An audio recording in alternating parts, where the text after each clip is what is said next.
今天拍的这场戏，其实在以前在路上看到一些举牌员啊，然后发传单啊，我觉得这个行业是非常辛苦的，因为可能不管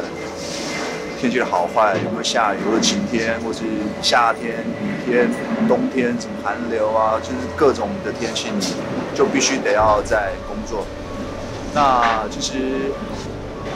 拍了这个戏，知道我们的故事来到这样的一个题材的案例的时候，其实我才比较能够更了解他们这个行业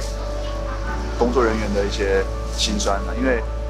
我去看完剧本，因为我们的剧本其实的一些设定其实是有参考一些实例的一些设定，所以当我知道他们被对待遭受到比较不平等的那种雇佣关系的时候，然后可能就比较不对等的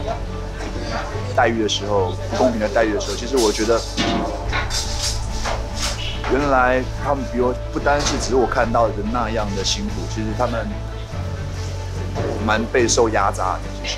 实对，那我其实希望我们这部戏可以帮很多领域的一些劳工们，就是帮他们发声，可能或许让雇主可以看看说现在事实的情况是这样，那也可以让我觉得也顺便可以教育一些劳工，可以怎么为自己争取自己的权利啦，因为这是非常重要的。因为一般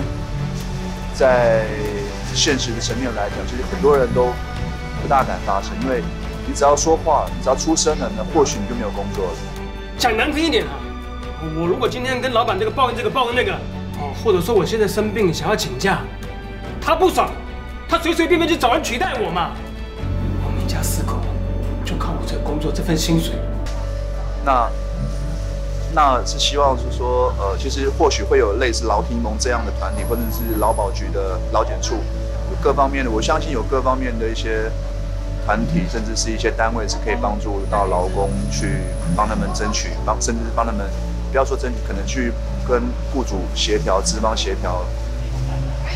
他们应该最基本的一些权益了。我希望是这样。